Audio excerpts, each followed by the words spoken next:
اعوذ باللہ من الشیطان الرجیم، بسم اللہ الرحمن الرحیم۔ 7ویں شب کے اعمال، ماہ رمضان کی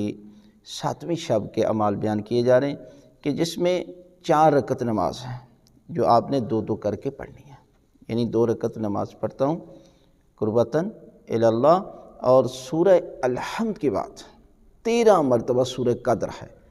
انا انزلناہ فی لیلۃ القدر کی تلاوت کرنی ہے، اور دوسری رکعت میں بھی سورہ الحمد کے بعد 13 مرتبہ، اور یہ نماز مکمل کرنے کے بعد پھر 2 رکعت نماز پڑھے۔ اور یہ جو سورہ قدر ہے نا، اس کی ماہ رمضان میں بہت زیادہ فضیلت ہے، بلکہ حکم یہ ہے کہ جب انسان سحری کرنے لگتا ہے تو اسے سورہ قدر کی تلاوت کرنی چاہیے، اور جب افطار کرنے لگے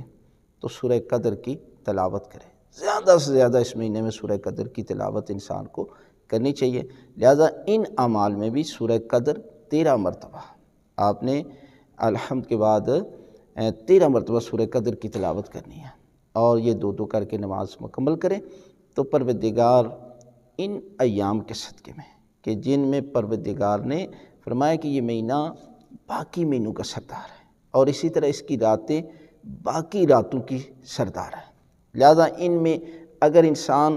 یہ چھوٹے سے اعمال بھی انجام دیتا ہے نا تو پروردگار اس کو اس قدر دنیا و آخرت کی نعمتوں سے نوازتا ہے کہ انسان جو ہے وہ حیران ہو جاتا ہے۔ لہذا انسان کو عادی بنانا چاہیے کہ ان راتوں میں عبادت کرے، تسبیح کرے، ذکر کرے، اور دن میں روزہ رکھے، تو پروردگار